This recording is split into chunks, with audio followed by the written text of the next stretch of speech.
સાવરકુંડલા લીલિયામાં મેઘરાજાનું રૌદ્ર સ્વરૂપ ધારાસભ્ય મહેશભાઈ કસવાલા દ્વારા વહીવટીતંત્ર એલર્ટ મોડ પર। સાવરકુંડલા લીલિયામાં ભારે વરસાદ, ધારાસભ્ય મહેશભાઈ કસવાલાનું વહીવટીતંત્ર સાથે સતત મોનિટરિંગ। ગ્રાઉન્ડ ઝીરો પર ધારાસભ્ય અધિકારીઓને સ્થળ પર બોલાવી જરૂરી માર્ગદર્શન અપાયું। હવામાન વિભાગની આગાહી મુજબ અમરેલી જિલ્લાના સાવરકુંડલા અને લીલિયા વિધાનસભા વિસ્તારમાં છેલ્લા 24 કલાકથી મેઘરાજાએ ધબડાટી બોલાવી છે। ભારેથી અતિ ભારે વરસાદના પગલે જનજીવન પ્રભાવિત થયું છે। ત્યારે સાવરકુંડલા લીલિયાના કર્મનિષ્ઠ ધારાસભ્ય શ્રી મહેશભાઈ કસવાલાએ પરિસ્થિતિની ગંભીરતાને ધ્યાને રાખી સમગ્ર વહીવટીતંત્રને એલર્ટ મોડ પર મૂકી દીધું છે। ધારાસભ્ય શ્રી મહેશભાઈ કસવાલાએ પોતે મોરચો સંભાળી મામલતદાર કચેરી, પ્રાંત ઓફિસ, પોલીસ, નગરપાલિકા, તાલુકા પંચાયત, R&B અને સિંચાઈ વિભાગ સહિતની તમામ કચેરીઓના ઉચ્ચ અધિકારીઓને તાત્કાલિક અસરથી સ્થળ પર બોલાવી સ્થિતિની સમીક્ષા કરી। તેમણે અધિકારીઓને કડક સૂચના આપી છે કે નીચાણવાળા વિસ્તારોમાં રહેતા લોકોની સુરક્ષા, પાણીના નિકાલ અને જાનહાનિ ન થાય તે માટે તમામ સાવચેતીના પગલાં લેવામાં આવે। શ્રી કસવાલાએ જણાવ્યું કે આપણી પ્રથમ પ્રાથમિકતા લોકોની સુરક્ષા છે। કોઈપણ પ્રકારની બેદરકારી ચલાવી લેવામાં આવશે નહીં।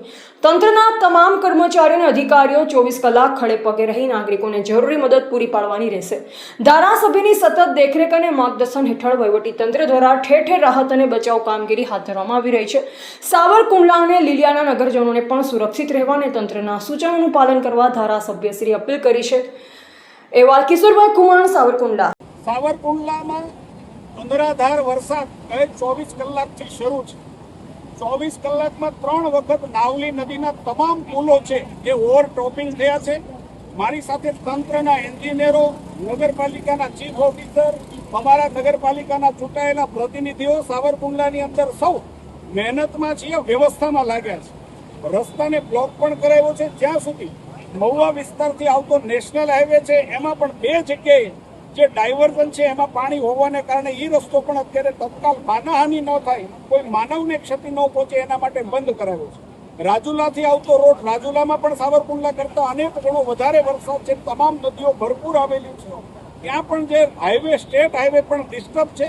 સાવરકુંડલાથી લગભગ અમરેલી તરફ પણ ખૂબ મોટા પ્રમાણમાં વરસાદ પડ્યો છે। R&Bના એન્જિનિયરો પણ તમામ લોકો માર્ગ ઉપર પેટ્રોલિંગ કરી રહ્યા છે। સાવરકુંડલા શહેરની અંદર પોલીસ પણ સતર્ક છે અને જે પ્રકારે વ્યવસ્થા તંત્ર કામ કરી રહ્યું છે, હું એમ માનું છું કે ધરાતલ પર આ વરસતા વરસાદની અંદર બધા જ જમીન ઉપર ઉતરી અને જે પ્રકારનું વ્યવસ્થાપન કરી રહ્યા છે, કોઈ પણ પ્રકારની જાનહાનિ ન થાય, કોઈ પણ પ્રકારના બને તો પશુને પણ કોઈ પણ પ્રકારની તકલીફ ન થાય એવા પ્રકારનું કામ તંત્ર દ્વારા પણ કરી રહ્યું છે। ખૂબ પ્રમાણમાં કુદરતની મહેરબાની છે। મેં પહેલી વખત નાવલીને 24 કલાકમાં 3 વખત જે દ્રશ્યો તમે જોવો છો, અત્યારે પુલ ઉપરથી પાણી જાય છે એવા પ્રકારના દ્રશ્યો મેં પહેલી વખત જોયા છે।